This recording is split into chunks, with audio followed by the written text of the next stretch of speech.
Students, in next part of interference of light, we will discuss about the conditions for constructive and destructive interference. In last video, we had discussed about the Young's double slit experiment, जिसके अंदर हमने ये कहा था जब दो coherent sources से निकलने वाली वेव्स की क्रस्ट के साथ क्रस्ट इंटरफेयर करे या ट्रफ के साथ ट्रफ एक दूसरे के साथ सुपर इम्पोज करे तो हमें एक ब्राइट इंटेंसिटी की क्या मिलती है, एक बैंड मिलता है और उसको हमने कहा था ब्राइट फ्रिंज। और वो कंडीशन हमने कहा था कि वहाँ इंटेंसिटी मैक्सिमम होगी लाइट की और उसको हम कहेंगे कंस्ट्रक्टिव इंटरफेरेंस।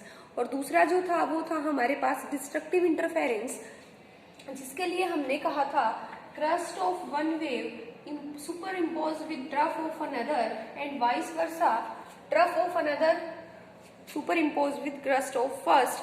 तो इंटेंसिटी जो मिलेगी लाइट की वो हमें मिलती है मिनिमम, और हमने कहा था उससे हमें क्या मिलेगा, एक ब्राइट पैटर्न मिलेगा और उसको हम क्या कहते थे, डार्क फ्रिंज। और वो कौन सा इंटरफेरेंस कहलाता था, destructive interference.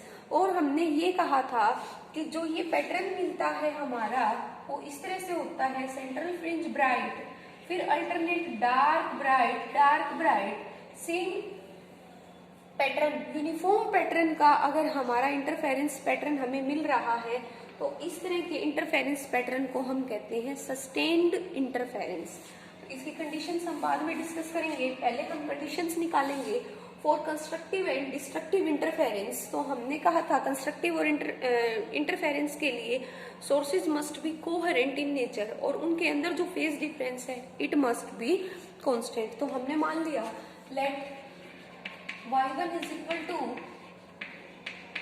a sin omega t and y2 is equal to b sin omega t plus phi। दो वेव्स को रिप्रेजेंट कर रहे हैं हम y1 और y2 से। y1 डिस्प्लेसमेंट है a sin omega t के इक्वल, y2 है हमारी b sin omega t plus phi के। a और b क्या है, a and b are amplitudes of two waves and phi is the phase difference between the waves।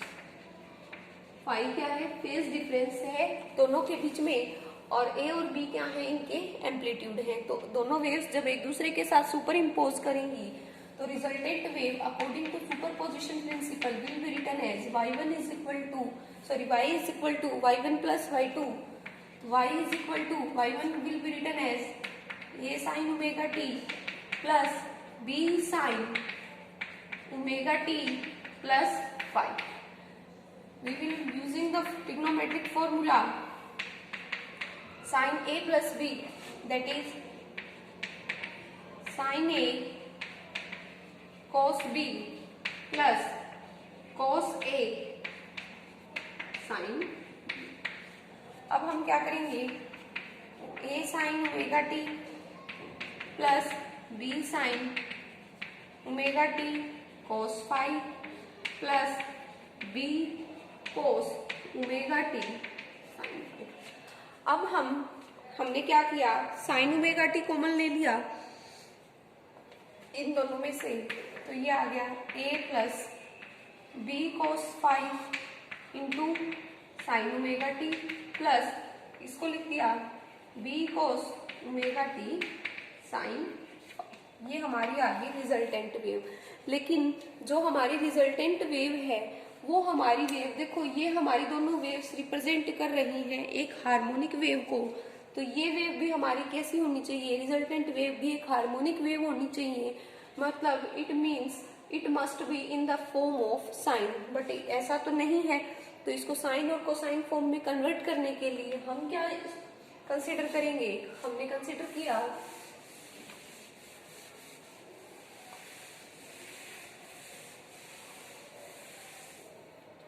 Late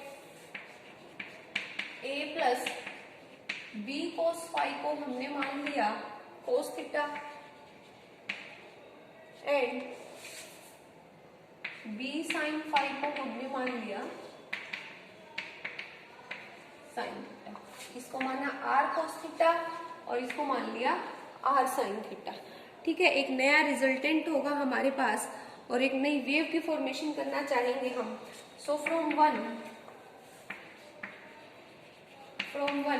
y is equal to a plus B cos five की जगह put किया r cos theta, तो r cos theta sine omega t plus b sine five की जगह put किया r sine theta into cos omega t. R क्या आ गया common, sine omega t cos theta plus cos omega t sine theta, तो y हमारे पास आ गया r sine omega t plus theta. इसका मतलब है जो हमारे पास रिजल्टेंट वेव होगी वो भी किसको रिप्रेजेंट करेगी, एक हार्मोनिक वेव फंक्शन को रिप्रेजेंट करेगी। यही चाहते थे, रिजल्टेंट भी उसी फॉर्म में आए, उसी फॉर्म में हमें रिजल्टेंट मिल गया। आर क्या है हमारे पास, ये आर जो है वो रिजल्टेंट है इन दोनों एम्पलीट्यूड्स का ए और बी, और जो थीटा है वो हमने क्या माना है, हमारे पास एक नया एंगल मान लिया। ठीक है, जो इनके साथ बना रहा है, जो हमारा एक नई वेव इक्वेशन को रिप्रेजेंट करेगा रिजल्टेंट को। ठीक है, अब हम देखेंगे कि हमारे पास इस आर की वैल्यू कहाँ से आएगी और थीटा की वैल्यू कैसे निकलेगी। आर की वैल्यू हम कैसे निकाल सकते हैं, हम अगर आर कोस थीटा और आर साइन थीटा को स्क्वायर और ऐड कर दें, सपोज ये 2 है, ये equation number 3 and this is the 4, squaring and adding 2 and 3, second और थर्ड का स्क्वायर और ऐड करोगे तो a plus B cos phi का whole square plus b sine phi square is equal to R cos theta का square plus R sine theta square. Open करें, A square plus B square,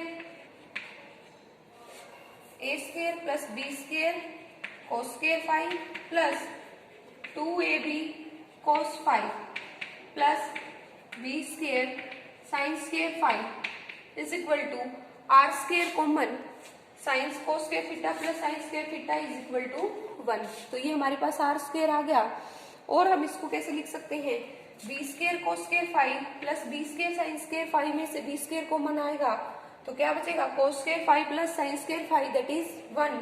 तो हमारे पास R square की value आ गई A square plus B square plus 2ab cos phi. तो अगर हमें दोनों वेव्स का रिजल्टेंट निकालना है, रिजल्टेंट एम्पलीट्यूड, तो उसके लिए हमारे पास फॉर्मूला होगा r square is equal to a square plus B square plus 2ab cos five. ये तो था रिजल्टेंट निकालने का फॉर्मूला। अगर हमें इंटेंसिटी निकालनी है, we have to find out the resultant intensity, तो हम कैसे लिखेंगे,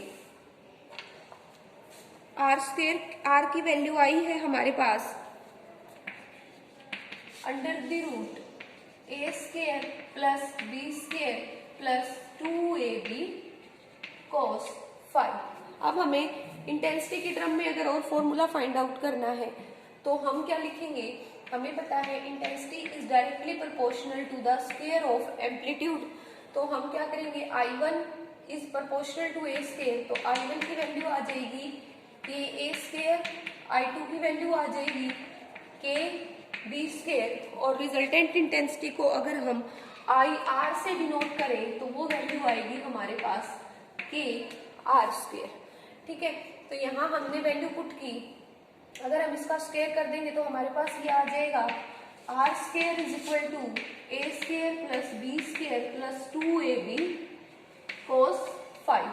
आर स्क्वायर की जगह पुट किया, देखो आर स्क्वायर की जगह पुट कर सकते हैं आई आर बाई के, ए स्क्वायर की जगह पुट कर सकते हैं I1 बाई के, बी स्क्वायर की जगह पुट कर सकते हैं I2 बाई के, प्लस ए की जगह पुट करेंगे ए स्क्वायर है I1 बाई के, तो ए क्या हो जाएगा हमारे पास यहाँ से ए की वैल्यू आ जाएगी √i1/k, तो 2√i1/k, बी की वैल्यू आ जाएगी √i2/k इंटू cos फाई। तो हमारे पास रिजल्टेंट क्या आ गया, के सब में से कॉमन आएगा, कैंसिल हो जाएगा, i1 plus i2 plus 2√i1/i2 into cos phi. This is the formula for the resultant intensity when the two waves having intensity i1 and i2 superimpose and give the interference pattern। उसके बाद है हम इसके अंदर find out करेंगे constructive और destructive interference के लिए हम कैसे वैल्यूज फाइंड आउट कर सकते हैं। वो देखो कंडीशंस कैसे निकलेंगी, कंडीशंस देखेंगे। सबसे पहले हम देखेंगे for constructive interference. Constructive interference के लिए हमें पता है, अगर हमारी मान लो ये एक सोर्स है S और दो स्लिट्स रख रखी हैं हमने S1 और दूसरी स्लिट है हमारे पास S2, ये स्क्रीन पे यहाँ से अगर हमारा इंटरफेरेंस पैटर्न जा रहा है P पॉइंट पे, तो जब S1 से और S2 से जाएगा तो इनके पाथ में क्या है, कुछ डिफरेंस है, उस पाथ डिफरेंस को हम कैलकुलेट करेंगे और वही हमारी कंडीशन होगी कंस्ट्रक्टिव के लिए, और ऐसे ही वो कंडीशन होगी डिस्ट्रक्टिव के लिए। अब मान लिया हमें पता था R = √a² plus b² plus 2ab cos phi. अब कंस्ट्रक्टिव इंटरफेरेंस के लिए इंटेंसिटी क्या होनी चाहिए, मैक्सिमम होनी चाहिए। तो इंटेंसिटी मैक्सिमम कब होगी, I विल बी मैक्सिमम, कब होगी मैक्सिमम, अगर cos फाई आपका क्या हो, ±+1 के इक्वल हो, मतलब मैक्सिमम कंडीशन तभी आएगी। और cos फाई +1 के इक्वल कब होगा, cos फाई +1 के इक्वेशन इक्वल होगा जब आपका ये किसका मल्टीपल हो, 2n पाई का। तो यहाँ से फेज डिफरेंस आपका कितना आना चाहिए, 2n पाई। अब देखो जब कोई एक वेव यहाँ पहुंच रही है P पॉइंट पे, तो वो कितना फेज ट्रेवल कर रही है, 2 पाई का। तो मतलब 2 पाई फेज डिफरेंस ट्रेवल करती है, तो पाथ डिफरेंस कितना होता है, पाथ कितना ट्रेवल करती है, लैम्डा, एक के लिए λ/2 पाई, और फाई अगर फेज डिफरेंस है दोनों के बीच में तो कितना कवर करेगी, λ/2 पाई इंटू फाई। तो अगर हम x को कहें path difference between two waves, तो ये किसके इक्वल होगा, λ/2 पाई इंटू फाई के इक्वल होगा। और इस λ/2 पाई इंटू फाई में हम किसकी वैल्यू पुट कर देंगे, फाई की वैल्यू पुट करें अगर, तो x = λ/2 पाई, फाई की कंडीशन निकाली थी हमने 2n पाई, तो 2 पाई से 2 पाई cancel, x = n। This is the condition for the constructive interference. मतलब जो पाथ डिफरेंस है आपका किसी भी दो वेव्स के बीच में, वो आपका क्या होना चाहिए, इंटीग्रल मल्टीपल ऑफ वेवलेंथ होना चाहिए। ऐसे ही अगर हम डिस्ट्रक्टिव इंटरफेरेंस के लिए और डिस्ट्रक्टिव इंटरफेरेंस के केस में इंटेंसिटी क्या होती है, मिनिमम। और मिनिमम इंटेंसिटी कब होगी, जब cos फाई किसके इक्वल होगा, -1 के, cos फाई -1 के इक्वल होगा। इसका मतलब है कि आपकी वैल्यू आएगी यहाँ पे 2n-1 इंटू पाई, इसका मल्टीपल होगा। और अगर ऐसा है तो फाई की वैल्यू आ जाएगी 2n-1 इंटू पाई। ये हमारे पास कंडीशन, पाथ डिफरेंस तो हो ही रहेगा। अब हम क्या करेंगे, वैल्यू पुट कर देंगे, x = λ/2 pi into phi, phi की जगह पुट किया 2n-1 इंटू पाई, पाई से pi cancel, x = n-1/2 lambda. This is the condition for destructive interference. ये कंडीशन क्या है हमारी, डिस्ट्रक्टिव इंटरफेरेंस की है, मतलब कि इनके बीच में जो पाथ डिफरेंस है वो हमारा क्या होना चाहिए, integral multiple of half of wavelength of the waves. These are the condition for constructive and destructive interference. अब कुछ पॉइंट्स हैं, कुछ केसेस हैं जो कंस्ट्रक्टिव और डिस्ट्रक्टिव इंटरफेरेंस की इंटेंसिटी से रिलेटेड है, उनको और हम डिस्कस कर लेते हैं। सबसे पहला पॉइंट है कि आपका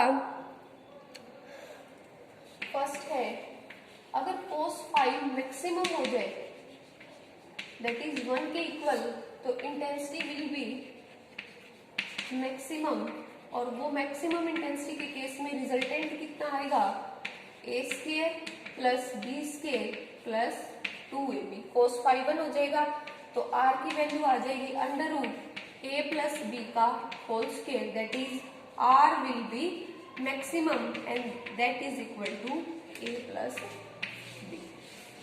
सेकेंड केस है आपका, अगर आपका cos फाइव मिनिमम है, मतलब वैल्यू कितनी है -1, तो i क्या होगी मिनिमम, तो r की वैल्यू क्या आ जाएगी आपके पास, a square plus b square minus 2ab, क्योंकि इक्वेशन में 2ab cos फाइव था और cos फाइव की जगह हमने क्या पुट किया -1, तो आपके पास ये वैल्यू आ जाएगी under root a minus b का होल स्केयर। तो इस केस में जो मिनिमम रिजल्टेंट आएगा आपका एम्पलीट्यूड, वो आएगा a minus b. This is the formula for the maximum resultant amplitude and this is for the minimum amplitude. उसके बाद है maximum intensity, I maximum is proportional to R maximum square, तो R maximum square मतलब A plus b का whole square. ऐसे ही I minimum क्या आएगी, proportional to A minus b का होल स्क्वायर, और दोनों का रेशियो निकालेंगे तो I maximum upon I minimum will be equal to A plus b whole square upon A minus b का होल स्क्वायर। और अगर मान लो दो स्लिट्स की विड्थ है W1 एंड W2, तो हम लिखेंगे I1 upon I2 is equal to W1 upon W2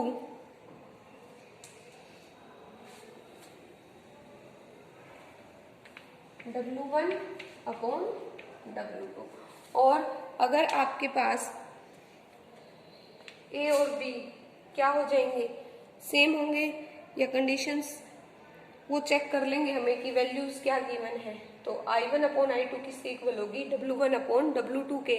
और अगर फर्स्ट का एम्पलीट्यूड A है, सेकंड का एम्पलीट्यूड B है, तो इसको हम एम्पलीट्यूड के टर्म में लिखेंगे A square upon B square, because intensity is directly proportional to the square of the amplitude. और अगर फर्स्ट वेव की इंटेंसिटी I1 है, उसका एम्पलीट्यूड A है और उसकी विड्थ W1 है, तो I1 upon I2 is equal to W1 upon W2 is equal to A square upon B।